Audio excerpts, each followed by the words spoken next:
Você acha que o Kudê está com os dias contados no Atlético? Pode ser uma coincidência se Cuiabá. Eu acho que não tá por 2 motivos. Por causa da multa, e a multa tá aí, e assim, a dívida do Galo ela é pública, todo mundo sabe da dificuldade financeira que o time tem, e porque também eu acho que não tem muitas opções no mercado, né? Eu não sou contrário a você trazer treinador estrangeiro, eu só acho mais complicado você trazer treinador estrangeiro no meio das competições. Porque o cara não conhece o Brasil, não conhece teu time, não conhece os adversários, não conhece a logística. A não ser que seja um treinador estrangeiro que já esteja aqui. Mas nem sei se tem essa disponibilidade agora. Então existe essa dificuldade de se pensar em um nome, mas só esses 2 fatores que seguram o Kudê. O grupo não quer ele, a direção não quer ele e a torcida não quer ele.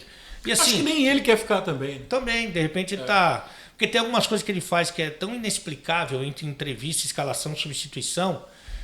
Eu, por exemplo, eu tenho muita dificuldade de acreditar que o Kudê não entende de futebol muito mais que nós. Eu acho que ele entende. Provavelmente. Sim. Então, assim, não tem sentido ele falar e fazer as coisas que ele tem feito. Essa última entrevista dele, para mim, assim, foi definitiva. Quando ele foi perguntado pelo Claudião lá da Itatiaia, dessa questão do time, de não ter um time, né? Porque você rodar o elenco, ele é obrigatório você rodar. Porque o calendário do futebol brasileiro, ele é inviável, né? Então o cara não vai jogar todos os jogos, não vai jogar... Agora, nos jogos principais, os jogos mais importantes, você tem uma base que você vai trocar numa eventualidade. Qual que é o time que joga? É esse. Mas agora vai jogar contra o Bragantino. Não, agora eu vou dar uma segurada. Mas contra o Botafogo joga todo mundo. Contra o Botafogo vai jogar a Libertadores, que é a competição principal, é a Libertadores. Vai jogar o que eu confio que está treinado. E assim, não é pra gente da imprensa.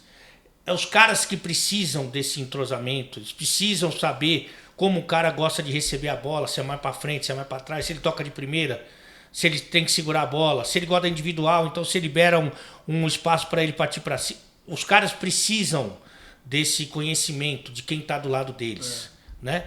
Fora que tem uma outra coisa, a gente pode gostar ou não, o jogador ele joga bem para continuar jogando. Isso é a regra do jogador, não é? Fato. Né? E aí ele fala, quando ele foi perguntado do time e tal, não sei o que, ele falou o seguinte: vocês estão falando que o Igor Gomes e o Pavão jogaram bem e saíram do time? Eu já fiz isso com o Johan, já fiz isso com... Sim, você está fazendo errado, irmão. Quem joga bem... Você está insistindo no erro. Continue. Inclusive na Itatiaia, isso aí foi motivo de brincadeira. Eu falei assim, quem vai jogar? Que nunca sabe quem vai jogar. Bom, o Igor Gomes e o Pavão já não vão. E não foram. É impressionante. Tem a questão do sistema também. Que... Inclusive o Hulk só tá jogando porque ele tá indo mal nos jogos, né? A questão do sistema também, assim, eu conheço o Paulinho, conheço a carreira do Paulinho, conheço o Paulinho. Conheço o Patrick e conheço a carreira do Patrick. O Paulinho não é atacante. O Paulinho vai perder mais gol. Se ele continuar jogando como um centroavante, dividindo essa função, ele vai perder mais gol, ele vai perder mais e mais. Mas ele fez, ele vai fazer porque a demanda, a oferta é muito grande. O Paulinho é jogador de lado. O Paulinho, em 7 anos de carreira, Bayer Leverkusen e Vasco da Gama, ele fez 16 gols em 7 anos de carreira. Nunca foi artilheiro. Ele é um cara de lado de campo. O Patrick era o melhor do São Paulo ano passado, jogando pelo lado do campo. Sim. O Hulk é o teu melhor jogador. Invariavelmente, ele decide o jogo sozinho. Ele falou, já tinha falado segunda-feira passada, lá no Mesa Redonda, falou agora publicamente, ele falou que ele quer jogar com 3 atacantes. Então, assim, são várias coisas que ele... Aí ele falou que tem que rodar o elenco. Sabe quantos jogos o Pavão tem na temporada? 8. O Igor Gomes tem 9. O Hulk tem 22. Que elenco que ele quer rodar? Então, assim...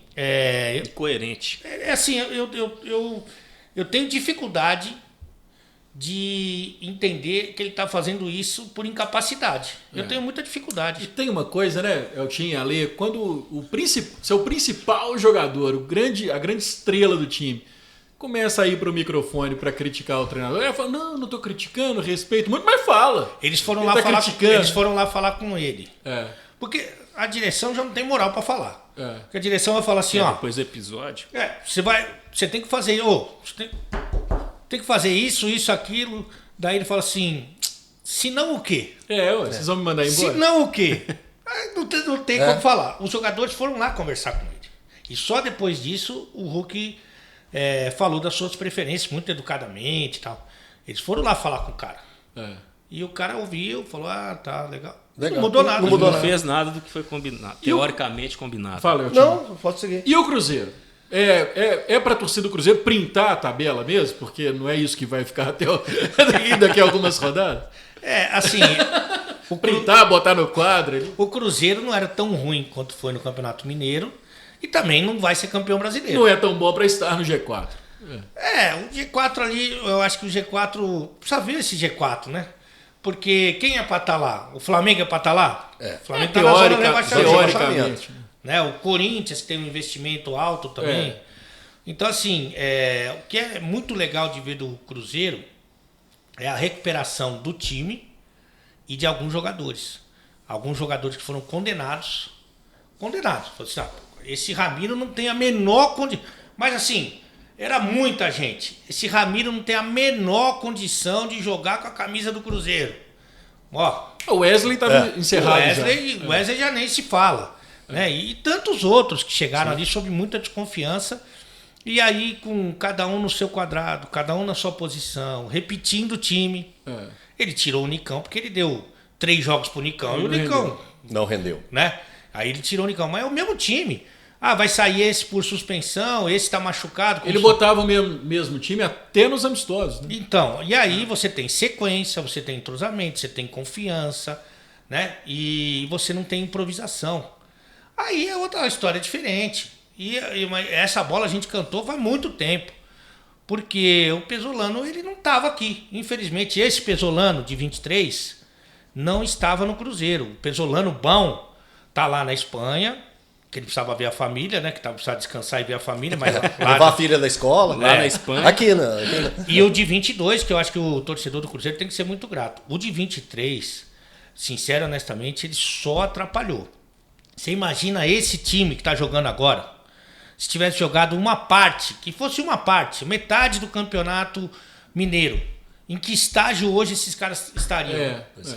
Então eu tô muito feliz pela recuperação do Cruzeiro. Agora, o que vai acontecer daqui para frente vai depender muito de como ele vai, quando ele precisar mais do elenco, quem ele vai ter à disposição. Começou, né? O Bilu já se machucou. Amanhã o Ramiro já está suspenso. Essas coisas vão acontecer, com muito mais, né? Com mais sequência. Então, assim, a torcida do Cruzeiro acho que pode esperar amanhã um jogo. Nada do que aconteceu até agora é parecido com o que vai acontecer amanhã. Porque o adversário é muito qualificado. Mas a força da arquibancada pode fazer isso muita pode diferença. acontecer.